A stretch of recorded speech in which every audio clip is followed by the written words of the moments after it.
What's up, everybody? It's the K-1 Agenda, and welcome to episode 37. I've been busy as always. I'm still in the studio. Just want to put you up on some of the Optic Studios news. I want to thank Strand, as I do pretty much every weekend. Thank you, Strand, for coming through to install the ARC system by IK Multimedia. It's a monitor calibration software that calibrates your studio so that you can get the proper sound of what your music is hearing in the size of the room that you're recording your music in. It really gives you a better idea of what you're doing, and also it makes your EQing a lot better, and you're not putting so much strain on your ears. Thank you guys. I appreciate it. They came through. They spent it was there probably over 8 hours. Brian Boyer is meticulous. Brian Boyer was doing the damn thing. Thank you so much. And Brian Bonds for helping out on EQ a few things. And I learned a few tricks along the way. You never stop learning. And I really want to thank those guys for helping me out. I have 3 more tracks to do for the Sci-Fi project, the special Sci-Fi project. I'll give you more news on it. It will be finished by this weekend. And the 3 tracks that are left are... let's see, Mutations, Ocean Worlds, and Solaris. Also, forgot to say, want to send shouts out to Dom from Avoidant Records for sending me the t-shirt from the compilation Defend Your Planet. My track is called Retro Electro, which is on this compilation. Thank you so much, Dom. I appreciate it. Love the shirt. And thank you, Soma. I'm looking forward to what we got coming soon. I'm not making any announcements. I just want to make sure everything is great because I have some really great announcements to make with Soma. It's been a pleasure working with Soma, and I hope that we can continue this journey because they've been really nice and with me all the way for the new release coming for Optic Nerd, which is called Far Away. Thank you so much. On that note, we'll go see you next time on the Optic News segment.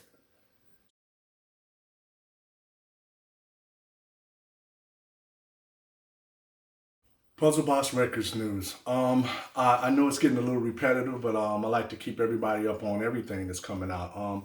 Like I said before last week, the next Puzzlebox Records is PBX-32 featuring Dopplereffect, which is Gerald Donald. And the name of the EP will be called Stargazing. I'm looking so forward to this. It's been a long time coming, and it was really a pleasure working with Gerald on this release. That's the next Puzzlebox, which will be PBX-32. Also coming soon will be my collaboration with DJ Dijjital and Anthony Rother, which will be called ROBOTICS EP. My track is called Other Worlds, which it's been previewed before on YouTube. I let people hear it when I was working on it. And that will be coming out on Mechatronica Records. Thank you, Casper, for having me be a part of this. That's coming out very soon on Mechatronica Records. Also, out now on MP3 is my release called Electro Ghetto Tech with DJ Godfather and myself, and it should be coming out on vinyl in a couple of weeks, and it'll be distributed exclusively by Clone Records. Looking forward to that. It's always been a pleasure working with DJ Godfather. Also, just got in stock the brand new repressings for PBX-29 Modular World, which is a K1 EP, which came out months ago in the summer. of 2020. I'm also repressing the new Alien FM. Monochromatic Images features me and Black Tony, who are the group Alien FM. Also got a brand new stock of Mad Scientist voice modulation with me and Tommy Hamilton from AUX88. Check out right now my little spread for all my artwork that I've done over the years. Here's the commercial and infomercial for you to purchase anything that you want as far as merchandise. You can get everything here, so check this out. The new merchandise page with a lot of my art and everything that's coming out that you can buy. All the Puzzlebox art, all the AUX88 art, all the label art I did with laptop bags, t-shirts, hoodies. Here's the link for my Puzzlebox record store. So please check it out. I'm looking forward to that. I'm going to be promoting that a lot, as well as on social media. I will also be promoting where you can buy all my music as far as, vinyl, what stores carry it. Also digital media where you can buy my whole catalog is available everywhere via iTunes, Deezer, whatever digital outlets there is. You can get everything there.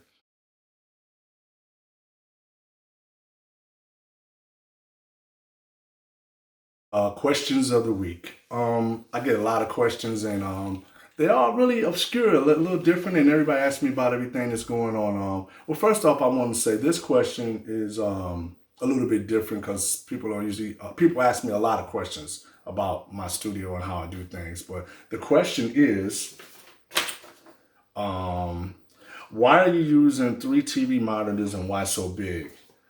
Well, for me personally, I like the three monitor method because you got everything in front of you. You have your whole sequence, you have your plugins, your effects, and you can see everything. Now, for me personally, in my studio, you don't have to have everything that big, but for me, I like to do I'm doing a lot of multitasking and doing a lot of different things, and I have a couch, so I like to sit back, when I want to do a mix down or listen to the music and be able to see it from a distance and just relax and, just do your music and be relaxed and not have to, be looking at the screen, a little small screen, trying to fit everything in there. And that just comes with experience over all the years. It started out small and then got bigger. But the 3 monitor setup is the best, and TV monitors are the best. If you're using HDMI, you can hook it directly up to your computer. So, fabulous question. And, if you have any more questions, you can hit me up on Puzzlebox at puzzleboxrecords.com. But that's a great question about the monitors and using 3. You don't necessarily have to use 3. You could use 1 or you could use 2. But like I said, you can stretch out your whole song, look at it, while still being able to see what you've done, as far as the plugins, the effects you used or whatever. And now since I'm using the new ARC system, I have that up as well, so I can monitor my master level where everything is peaking at. So once again, thanks again for that question.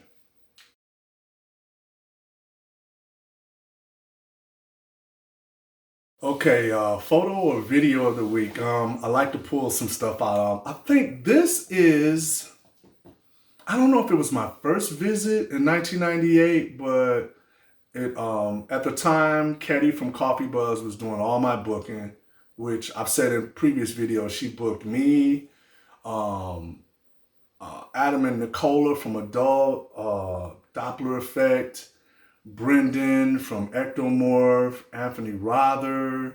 I think she booked Juan Atkins for a while, and it was great going over there. I think it was my first visit because they were living in Zurich at the time. And I remember going over and I had a radio interview. And, I like showing a lot of this because this is back in the day, man, when I was, after I've been traveling for a few years. And so after that, you started getting a lot of radio interviews because I always had a lot of releases coming out on foreign labels, on my label. And then, I had already previously left AUX88 in 95. And so I had tons of music that was out on that label, Direct Beat and 430 West. So I, have created my label in 95. So that's what, kept the train going and kept me going overseas because I had doing my own shows and then interviews for everything that I've ever done. So check this out.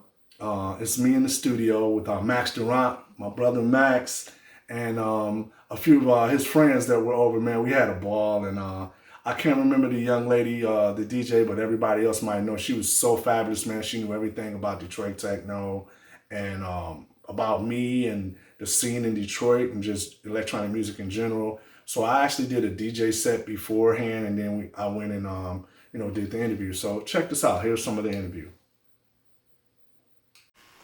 This is Keith Tucker, alias DJ K-1, representing DRS3, Let's Dance. That was kind of bull. Yes, sure. This is Keith Tucker, alias DJ K-1. This is DRS3 radio station, Let's Dance.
Watch the sound.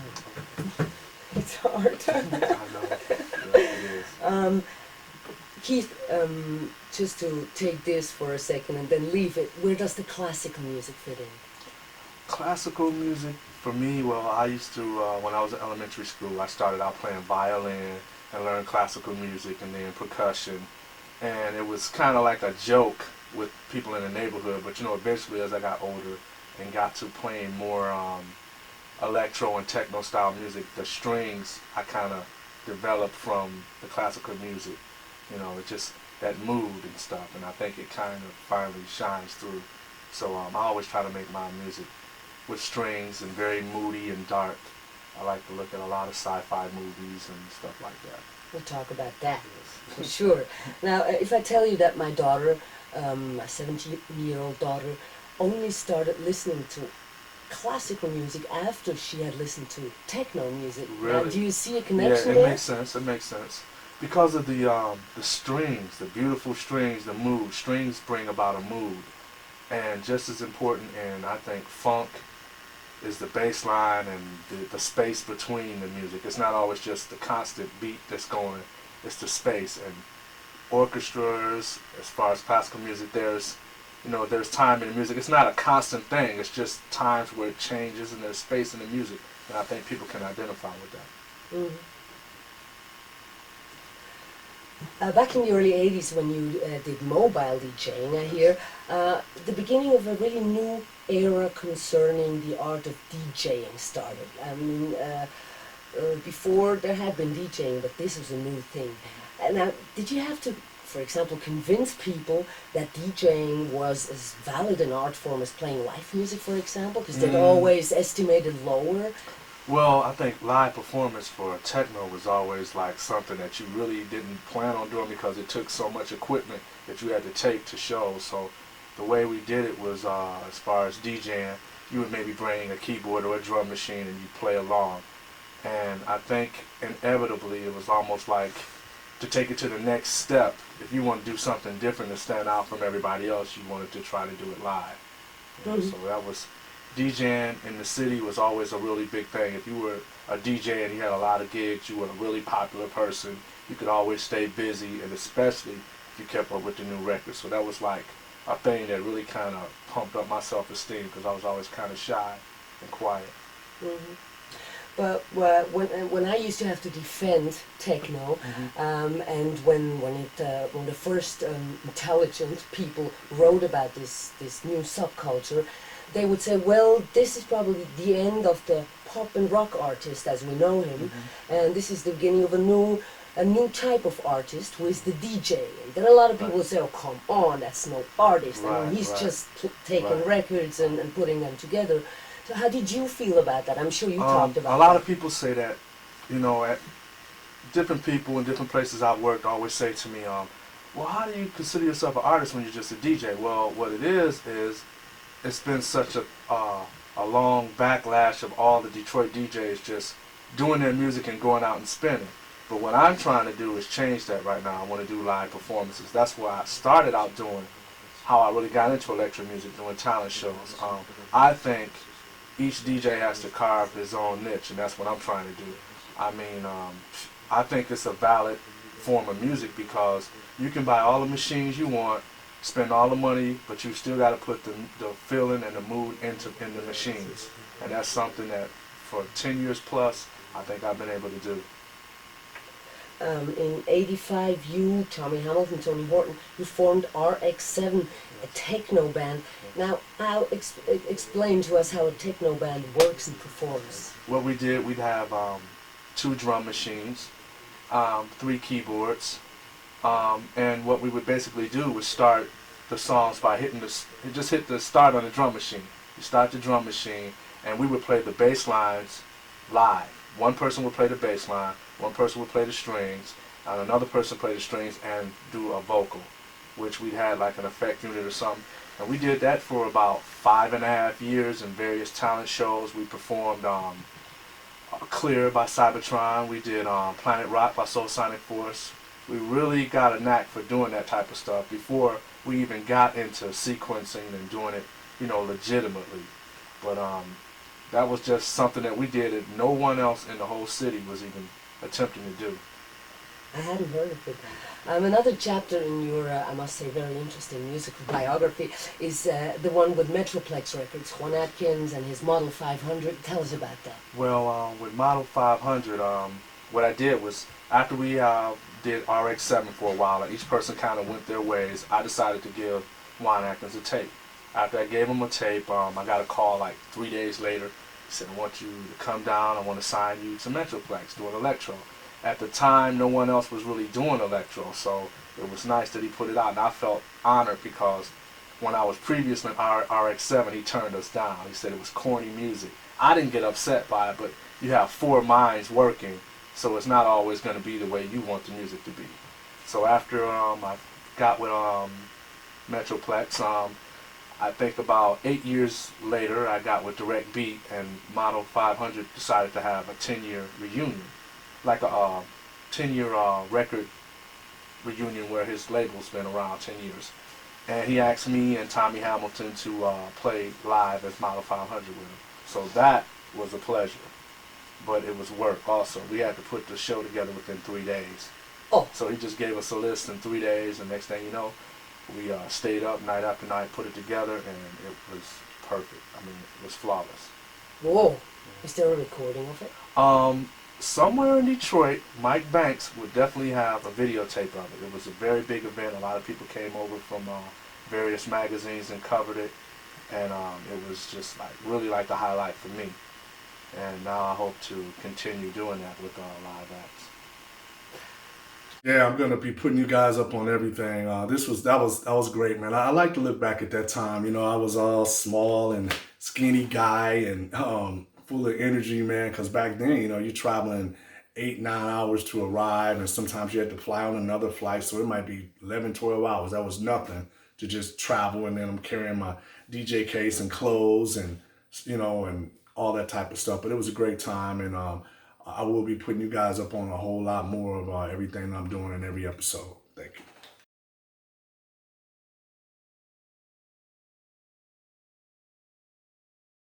Shout outs. This week's shout out, I have to give a special shout out because I check out his show every week, man. The Baron, everybody knows who the Baron is. The Baron, Dave Clark.